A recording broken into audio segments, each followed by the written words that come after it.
இந்து சமுத்திரத்தின் முத்து என வர்ணிக்கப்படும் இலங்கையில் இயற்கை வனப்பை எடுத்துச் சொல்லாத இடங்களை காண்பது மிகவும் அரிது. அந்த வகையில் இயற்கையின் எழிலை பெரிதும் எடுத்து எம்பும் தன்மையை பெற்ற இடம் ஒன்று தொடர்பில் நியூஸ் ஃபர்ஸ்ட் ஆராய்கிறது.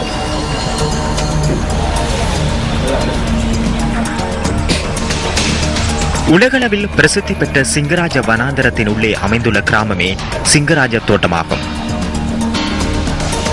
சிங்கராஜ வனத்திற்குள் அமைந்துள்ள கிராமம் இது மட்டுமே என்பது குறிப்பிடத்தக்கது. மாத்தறை மாவட்டத்தின் தெனியாய நகரத்திலிருந்து விகாரவன பிரதேசத்தினூடாக வரும்போது சுமார் 14 கிலோமீட்டர் தூரத்துக்குள் இந்த கிராமம் காணப்படுகின்றது.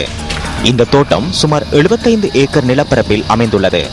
இந்த கிராமத்தைச் சூழ சிங்கராஜ வனம் அமைந்துள்ளமை இந்த கிராமத்தின் வனப்பிற்கு பெரிதும் வலி சேர்க்கின்றது.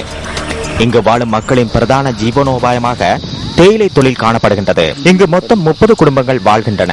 இந்த மக்கள் அனைவரும் தமிழ் பேசும் மக்களாகவே காணப்படுகின்றனர். இங்கு வாழ்க்கை நடத்தும் தாம் இயற்கையின் வனப்பில் வசித்து வருவதாகவும் அதனால் ஆரோக்கியமான வாழ்க்கை நடைமுறையை கொண்டுள்ளதாகவும் தெரிவிக்கின்றனர். மேலும் இக்கிராமத்தை சூழவுள்ள நீர்வீழ்ச்சிகள், மரஞ்செடிகள் மற்றும் வனவிலங்குகள் போன்றன இலங்கையின் இயற்கை தனித்துவத்தை பறைசாற்றுவனவாக அமைந்துள்ளன.